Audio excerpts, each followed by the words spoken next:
Welcome back everybody, I'm Jaran Gerbi, your host, and today I'm going to react to the video called the top 18 real-time strategy games for 2025-2026.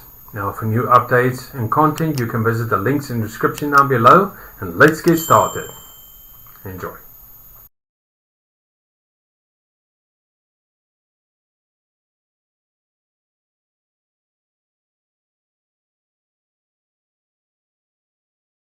Hello and welcome to Game Gen. Real-time strategy fans always have something new to look forward to, and the next couple of years are looking especially exciting. From classic base building and resource management to modern twists with massive battles and unique settings, there's a lot coming our way. In this video, we're gonna take a look at some of the most interesting upcoming RTS games releasing in 2025 and 2026. Warhammer 40,000: Dawn of War 4. It's been a long time since we last heard from the Dawn of War series, and honestly, I didn't expect a new one anytime soon. But here we are. Dawn of War 4 is officially happening, this time developed by King Art Games, the studio behind Iron Harvest. And from what I've seen so far, they seem to really get what makes Dawn of War special. The game takes us 200 years further into the 41st millennium, where the Imperium is split apart and chaos is everywhere. At its core, Dawn of War 4 feels closer to the classic style of the first game, with big armies, take-and-hold battles, and plenty of spectacle. Space Marines return as small but incredibly powerful squads. The Orcs bring their usual swarms of scrappy units and wah energy. And the Necrons finally make a proper comeback with their monoliths and resurrection mechanics. The big surprise is the Adeptus Mechanicus, complete with their mechanical war machines and the towering Imperial Knight. Each faction has its own campaign with branching storylines, and fans can look forward to over 40 minutes of CGI cutscenes. There's also co-op, a returning last stand mode, and customization options for armies. From my perspective, Dawn of War 4 feels like it's trying to combine the epic scale of Dawn of War 1 with some modern upgrades. If King Art can stick the landing, this might just be the revival fans have been waiting for. Dustfront RTS. Dustfront RTS feels like it's trying to bring back that classic real-time strategy vibe, but with some fresh twists. The whole game takes place on a war-torn planet that's been absolutely wrecked by endless conflicts, and it's up to you to take control of one of the factions fighting for dominance. On the surface, it's got that familiar RTS loop. Build your base, gather resources, train armies, and crush your enemies. But what makes it stand out is the way it mixes in grand strategy elements through a global map, where you're not just fighting skirmishes, you're actually pushing for territorial control, setting up garrisons, and shaping the flow of the larger campaign. The campaign itself isn't locked into one path either. It's non-linear and takes place in a procedural world. So there are multiple ways to approach challenges and see how the story plays out. You'll get to pick from 4 very different factions: the Loyalist Empire, the Twisted Mutants, the Cold, Calculating Robots, or the Rebellious Freedom Fighters. The environment plays a big role. Fire spreads dynamically, gas clouds can explode, weather shifts mid-battle, and heavy vehicles can even reshape the terrain. Add in a blueprint upgrade system for customizing your units, and tactical pause so you can think before committing. And you've got a game that feels both old school and fresh at the same time. Systemic War. Systemic War is one of those games that really aims to mix everything together. It's a grand strategy game where you're not just moving armies around on a map, but actually dealing with the whole messy picture of running a modern nation. Set between 2008 and 2025, the game puts you in charge of any country in the world, and from there it's up to you to manage politics, economics, diplomacy, and of course the military side of things. What makes it stand out is how deep the systems go. You're dealing with a full-on macroeconomic model. That means trade, investment, inflation, currency exchange rates, and even infrastructure projects all come into play. Very interesting. But when diplomacy and trade don't work out, the game shifts into real-time strategy battles on 25 detailed maps inspired by actual conflict zones like Warsaw, Taiwan, and Aleppo. On top of that, you've got crisis management, hybrid warfare, and commanders who gain experience and new abilities over time, which makes the game feel more alive and reactive. The developers, a Polish studio called Play of Battle, even worked with military and geopolitical experts to get the details right. Systemic War is set to release in 2026, but there's a free demo dropping on Steam in October 2025. So we'll get a taste of how this ambitious blend of grand strategy and RTS actually plays. Battlestar Galactica: What? Scattered Hopes. Battlestar Galactica: Scattered Hopes takes the tension and paranoia of the series and turns it into a survival-focused strategy game where victory isn't really about defeating the Cylons, it's about staying alive just long enough to escape. You're not commanding the full colonial fleet here, just a smaller group of battered ships constantly hunted by overwhelming enemy forces. From the very first mission, the game tells you outright, you can't win. All you can do is buy enough time, gather enough resources, and jump away before you're crushed. Every run plays out like a desperate scramble. You'll need to manage your dwindling supplies, repair your fleet, and position your fighters against relentless Cylon attacks. But combat is only half the story. Inside your fleet, factions jockey for power, crew members grow weary, and the constant threat of Cylon infiltrators means you never really know who you can trust. Do you spend resources bolstering defenses or save them for the next jump? Do you risk a mutiny by ignoring your crew's demands, or bend too much and lose focus on survival? It's the kind of game where you'll fail. Often. But every failure unlocks new options and pushes you further the next time, making those rare moments of survival incredibly rewarding. Dorf Real-Time Strategic Conflict. Dorf Real-Time Strategic Conflict looks like a love letter to the golden age of Command & Conquer, but with a modern coat of paint and some wild new ideas. It's all about that classic RTS gameplay, building massive factories and refineries, churning out units, fortifying your defenses, and then storming enemy bases to steal their tech and grow stronger. If you've missed that old-school base-building RTS feel, this is the kind of game that will hit all the right nostalgic buttons. But it isn't just a copy of the classics. The team at Dorf has been pushing the visuals and systems to stand out. The environments feel alive, from swamps and ruined landscapes to detailed infrastructure like oil fields, power plants, and salvage operations. Even the lighting system adds weight to battles, with vehicles and soldiers casting realistic shadows across the battlefield. There's also a focus on trench networks, transport routes, and layered defenses, which means battles can get pretty tactical instead of just turning into tank spam slugfests. Another exciting part is the map editor, which already looks robust, letting players create custom scenarios and experiment with the game's systems. The devs have teased new tools for terrain and vegetation, making it easier to craft unique battlefields. Veil of Ashes. Never heard of this.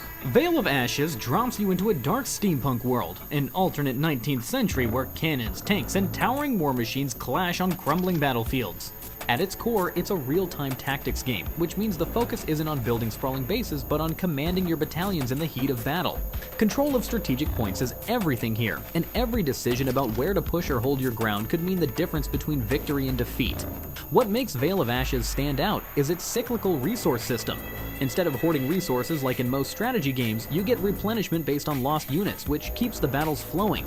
It means you're rarely sitting idle. You're constantly deploying new forces, adjusting to the chaos, and staying aggressive. The factions each bring their own flavor to the battlefield. The Sacrum Imperium excels in raw firepower, overwhelming enemies with relentless barrages. The Lohenreich are all about durability, fielding heavy tanks and knight-like units that soak up punishment. Meanwhile, the communes thrive on mobility, swarming foes with agile, numerous troops. Add indestructible environments and terrain that shifts under the weight of combat, grenades blowing apart cover, explosions reshaping the battlefield, and every match feels dynamic and alive. Laceria, Fantasy Kingdom Sim. Never heard of this. Laceria Fantasy Kingdom Sim is one of those games that takes you back to the golden days of RTS while still doing something a little different. If you've ever played the old Majesty games, you'll probably get a wave of nostalgia here, because Laceria is basically a spiritual successor. The twist is that you don't directly control your heroes. Instead, you build your kingdom, recruit heroes, and then let them loose to do their own thing. They'll wander off, fight monsters, buy their own gear, level up, and make their own decisions. Your job is more about nudging them in the right direction by setting up bounties or rewards that lure them into quests or battles. That setup makes the game feel alive, like you're actually running a bustling fantasy kingdom full of adventurers with their own personalities and quirks. Rangers might head off to explore the unknown, knights will stay behind to defend the realm, and everyone slowly grows stronger based on what they do. Laceria isn't just about single-player kingdom management either.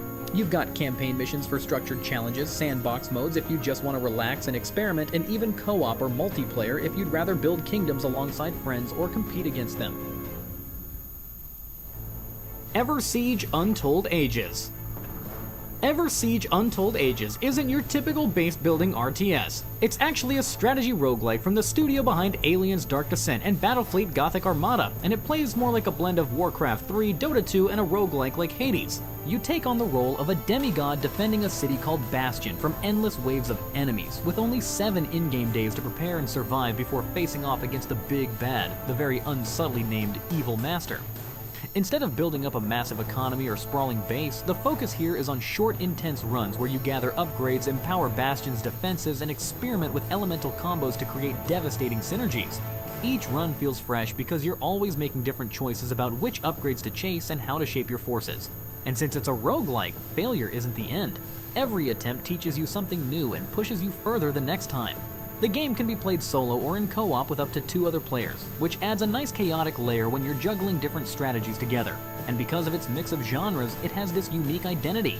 Part city defense, part action strategy, part roguelike progression. Empire Eternal. Empire Eternal feels like someone took a time machine back to the 90s, grabbed Age of Empires and Empire Earth, and then brought them here with a fresh coat of paint. It's a love letter to those classic RTS games, but with modern polish and some ambitious ideas thrown in. The big hook here is that you're not just dealing with one slice of history, you get to guide your people through a whopping 20 different eras, from the dawn of civilization all the way into the future. So, one moment you're building little wooden huts and sending villagers to chop trees, and a few hours later, you might be commanding jets, tanks, or even futuristic tech. At its core, this is still the classic RTS formula we all know. Gather resources, build cities, and raise armies. But Empire Eternal adds some extra flair with things like scaling castle walls, naval warfare where you can actually commandeer enemy ships, and battles that play out on land, air, and sea. It also leans into modding in a big way, letting the community create new units, maps, and even full-on total conversion mods, which should keep it alive for years after launch. What I really like is the sense of passion from the devs. It's literally a project made by one person who grew up loving these games and wanted to bring that magic back. Sudden Strike 5. Sudden Strike 5 is bringing World War II back to the front lines, but this time it's all about tactics over base building. If you're looking for a game where every unit and every decision matters, this one might be worth keeping an eye on. Instead of worrying about building farms or factories, you're straight into the action, commanding huge armies across sprawling maps with over 300 authentic units at your disposal. We're talking Sherman and Panther tanks, fighter aircraft like the Messerschmitt Bf-109, armored trains, artillery, and even specialized infantry like medics and snipers. The campaign spans 25 missions across a wide variety of maps. And each battle isn't just about destroying the enemy, you're also fighting for control of strategic locations like supply depots, train stations, or field HQs, which can give you a big edge if you hold them. You also get customizable commanders who come with unique abilities, so you can adapt your playstyle, whether that's calling in precision artillery strikes, using smoke to cover advances, or leaning into sabotage and stealth tactics. Since there's no base building, everything comes down to smart maneuvering, supply management, and using terrain to your advantage. Do you ambush enemy tanks with concealed infantry, cut off their reinforcements by blowing up bridges, or take the high ground for artillery dominance? That's all up to you. Crown of Greed. Don't know this. Crown of Greed is a fantasy real-time strategy kingdom builder that does things a little differently. Instead of barking out direct orders to your troops, you're more of an influencer in the shadows, guiding your subjects and heroes with rewards, contracts, and a heavy reliance on gold, the game's one and only resource. It's set in the dark realm of Rodovia, a land crawling with undead, vampires, werewolves, and plenty of other nasties pulled from Slavic folklore. You'll spend your time building and expanding your medieval city with structures like guard towers and marketplaces, then recruiting heroes from guilds to defend it. But here's the catch. Those heroes aren't under your direct control. They head off on quests, fight battles, and make their own choices, all while you try to push them in the right direction with coins and contracts. Combat plays out in real-time auto battles, where you can still lend a hand by casting spells and tweaking strategies, but ultimately your kingdom lives or dies on how well you manage influence instead of raw control. Procedurally generated challenges and exploration points keep things fresh, throwing new threats and opportunities your way as you try to maintain balance between authority and free will. Falling Frontier. Falling Frontier is a single-player space RTS that puts the spotlight on strategy, logistics, and deliberate high-stakes combat. Instead of throwing massive fleets at each other, the game is all about smaller, carefully managed flotillas operating within a procedurally generated star system. You'll explore and colonize planets, moons, and asteroid fields while juggling finite physical resources that need to be mined, refined, and crucially delivered to the right ships and stations. If your supply chain collapses, so does your fleet. Combat here is slower and more tactical than your typical RTS. Every shot matters, projectiles follow physics, so a missed round might ricochet into another target, and a well-placed hit to a subsystem can disable or entirely destroy a ship.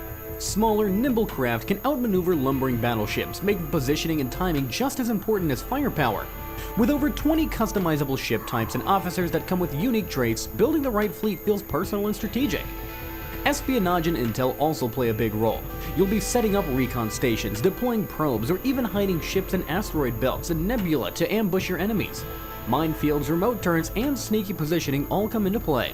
It's designed to be a slow, thoughtful RTS rather than a frantic click fest. Master of Command. Master of Command drops you right into the grit of the 7 Years' War, not as some distant ruler, but as the commander in the thick of battle.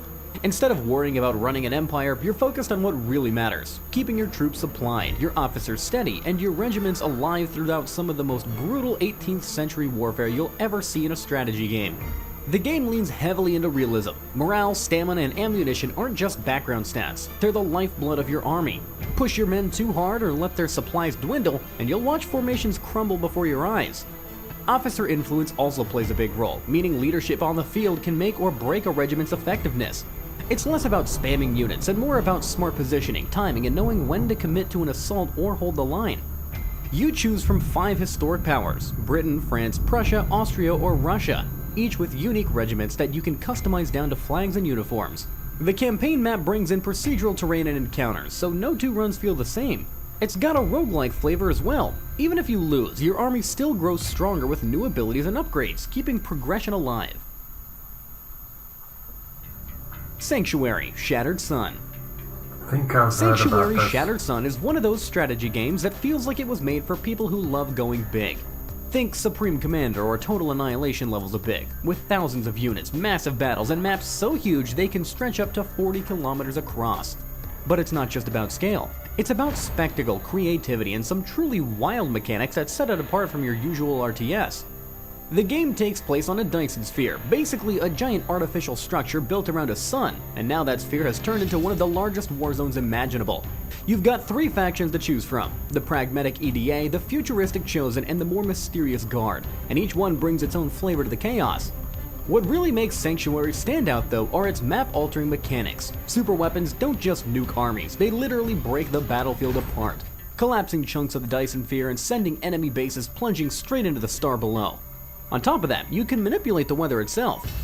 Combat feels alive as well, with every missile, laser, and projectile physically simulated in real time. Add in the signature strategic zoom that lets you instantly swap between micromanaging a unit and overseeing an entire continent-sized map, and you've got a game built around big-picture thinking. Fractured Alliance. No, Fractured never heard of Alliance this. feels like a love letter to the golden age of RTS. The kind of game that instantly takes you back to those Command & Conquer or Red Alert days. It's all about the core stuff that made the genre addictive in the first place. Base building, teching up, gathering resources, and throwing huge armies at each other across diverse battlefields.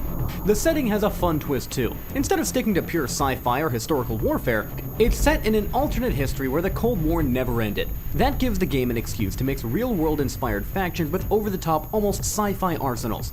You've got 3 very distinct sides to choose from: the United Federation with sleek, high-tech gear, the Eastern Alliance, who favor bulkier, improvised machines that hit like a truck, and the Collective, an automotive faction that basically lets drones handle the busy work of stockpiling and production. I wish That they would last bring one's back especially another interesting Command & since it Conquer lowers game. the micromanagement for players who just want to focus on commanding. And of course, no classic RTS throwback would be complete without some ridiculous super weapons. Whether it's nukes, weather devices, swarms of drones, or even calling down an asteroid to wipe out a base, Fractured Alliance really leans into that old school sense of spectacle. Null Space. No, never heard of Null this. Space takes the classic space RTS formula and gives it a pretty unique twist by mixing large-scale strategy with hands-on, action-packed control. At its core, it's all about commanding massive fleets across star systems, building bases, gathering resources, and expanding your reach like you'd expect from a traditional RTS. Different factions bring their own flavor to the war as well. From the Democratic Hedgeon to the Transhumanist Dominion and the Scrappy Junkers, each with their own approach to warfare. But what really sets Nullspace apart is the way it lets you switch gears at any moment. You can zoom out and manage the big picture as a commander, or you can jump right into the cockpit in what the game calls command mode. Suddenly, you're piloting a ship directly, leading your squadron by example, while the rest of your formation mirrors your maneuvers and attacks. It's a clever way to merge tactical depth with fast-paced action, making battles feel much more personal and intense. The game also leans heavily into realism and spectacle. Ships aren't just health bars, they're fully simulated, so capital ships can be blown apart piece by piece. The environments themselves are interactive as well. You can hide behind asteroids or shatter them into debris clouds to mess with visibility. Ashes of the Singularity 2. No, never heard of it. Ashes of the Singularity 2 doubles down on the go big or go home philosophy of its predecessor. Think continent-sized battlefields, army stacks so huge they feel more like theater of war management than twitchy unit micromanagement. The sequel pushes the timeline into a near future, 2031, and adds a third playable faction, the United Earth Forces, or UEF, so you can now field organic human armies against the hyper-efficient Post-Human Coalition, PHC, and the relentless machine substrate. The core loop is about macro strategy, capture and hold regions, build sprawling bases, secure supply lines, and fight over Terrenium, the game's critical resource that powers everything from AI logic to weapon systems. With an upgraded engine, the developers promise denser tactical choices, more intricate base building around region control, and fancier unit/terrain details so that battles actually look and feel massive. Campaign-wise, you'll command the UEF in a story that spans Earth and beyond. But there's also co-op and competitive multiplayer if you want to test your large-scale tactics against friends or real opponents. The game leans into automation and scale. Expect hundreds to thousands of units on screen, so success depends less on APM and more on smart positioning, region control, and strategic production. Calyx. Calyx is shaping up to be one of those RTS games that instantly stands out because of its enemy design. Instead of fighting another human faction or a standard alien army, you're up against the Calyx, this terrifying plant-like organism that spreads across the map like an unstoppable tide. It's not just a backdrop either. The Calyx evolves, creeps into your territory, and constantly pressures you to adapt. That living map idea is really what makes the game feel tense and unique.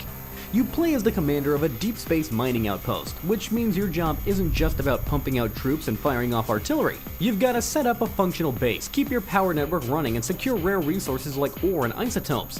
It's that mix of base building and resource management that scratches the classic RTS itch, while still forcing you to think on your feet as the alien threat grows around you.